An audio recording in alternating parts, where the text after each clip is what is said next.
The big question that I asked years ago, when I first started learning about flow states, about flow states, getting in the Yeah. zone. Yeah. Well, if Hey, you and can, Lanil, yeah, hey, I know there's some people listening. Make sure you put your questions in. Joanne DiMatteo, thanks for the compliment. And Lanil, oh, I you can't know, see the questions. okay, Hannah and I will relay them to you. Okay. Um, so yeah, you're making me think Stay about on course, huh? being aligned on all angles is something Richard C. Wilson, owner of the Family Office, talks about. And I think that is so powerful. And the other thing, there's Benjamin Hardy from Who Not How and The Gap and the Gain is coming out with a new book, 10X is better than 2X. And a lot of what you're talking about makes me think of that, some really great stuff. So anyway, keep going with that thought, please. Yeah, I'm curious at this point, is there any other ideas of where we're getting misaligned in healthcare on your end? I'll throw the question back out at you. Yeah.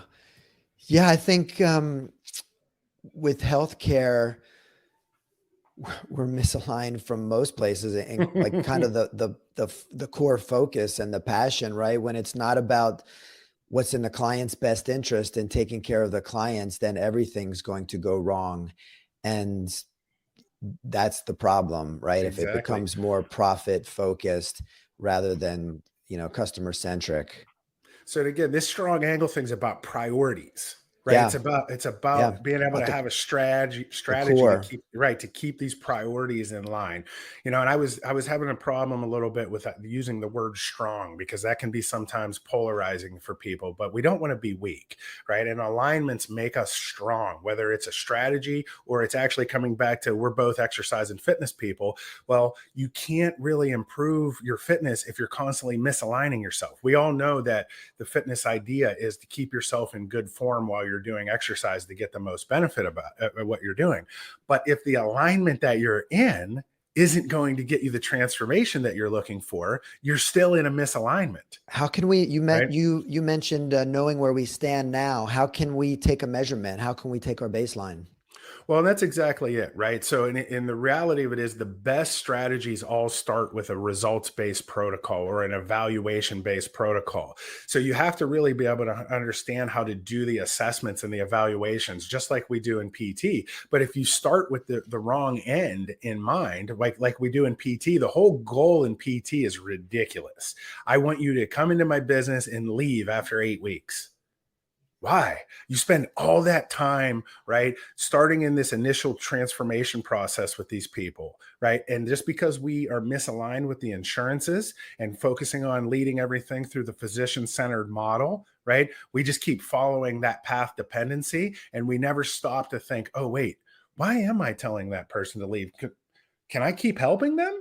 Well, that's Right? crazy. And I hope with your model, I know with ours, we certainly, that's the beauty of having fitness connected to physical therapy and healthcare, right? So that they can blend and transition into a healthy life and stay a lifetime client, right? And you can continue to serve them, prevent future injuries, or if they do have a problem, they can bounce more quickly in, get quicker information, quicker help, and get back on track more quickly. And even while they're having some therapy, they could actually simultaneously do some exercise and fitness together, which is another problem with kind of traditional physical therapy, traditional healthcare.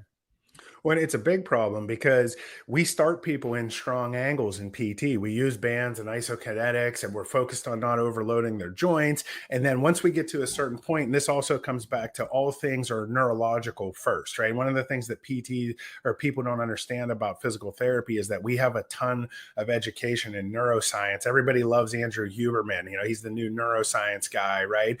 He hasn't had one physical therapist on there yet. I hope maybe me or you could be one of the people first. That would be cool. But we're the functional neuroscience experts, right? We're the ones that actually take the neuroscience and apply it into everyday life. We're using it every day. And PTs are neuroscience based, right? We have a board specialty certification that you can get in neuroscience, right? In those conditions.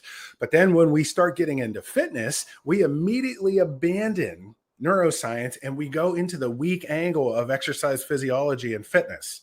We forget about putting the nervous system first. And again, this is about alignment. All the changes that happen in your body start with your nervous system, right? So you talk to most PTs, and what do? They're transitioning people to barbell and deadlift exercises, right? That don't have a direct functional improvement. You just get better at exercising, and it creates an indirect functional improvement.